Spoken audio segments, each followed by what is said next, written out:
کفر میں مبتلا تھا. خدا کی عبادت گاہیں بتوں کا اڈا بنی ہوئی تھی. خدائے واحد کے بندے سدا معبودوں کے پیروں پر سر جھکا رہے تھے. دین و حق کے طلبگاروں کو کوئی ایسا آدمی مت ملتا جو انہیں صراط مستقیم پر گامزن کرے. ایسے میں رحمت الہی متوجہ ہوئی. اب دین و شریعت کا موسم خزاں رخصت ہو رہا تھا.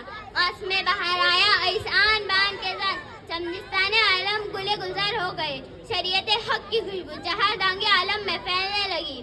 یعنی پیغمبر آخر الزماں ہادی برحق فقر رسول سرکار دو عالم جناب محمد رسول اللہ صلی اللہ علیہ وسلم ایک کامل اور مکمل شریعت لے کر اس دنیا میں تشریف لائے. اب دنیا والوں کے پاس ایسی عظیم شخصیت آ گئی تھی جو حق و صداقت کے علمبرداروں کو فوز آخرت کی بشارت دے رہی تھی اور ظلم و ستم شرک و کفر کے علمبرداروں کو جہنم کی آگ سے ڈرا رہی تھی.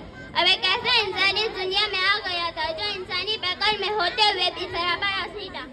جو انسانوں کے ساتھ رہتا، شادی بیاہ کرتا، کھاتا اور پیتا، جنگوں میں سپہ سالاری کرتا، مسجدوں میں آواز تقریروں سے دلوں کے میل و کچیل کو صاف کر دیتا. اس کے باوجود وہ بے داغ تھا.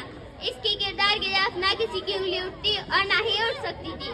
صراط مستقیم کے شیدائیوں کو ایک نمونہ مل گیا تھا. چنانچہ انہوں نے اس نمونے کو اپنے سامنے رکھ کر اپنی زندگی کا ڈھانچہ درست کر لیا. آئے ہم اور آپ بھی اللہ سے دعائیں کریں کہ اللہ تعالی ہمیں بھی اسی کے راستے پر چلائے.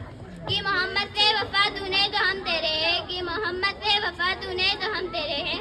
یہ جہاں چیز ہے کہ لوح و قلم تیرے. وآخر الدعوانا ان الحمدللہ رب العالمین. ماشاء اللہ.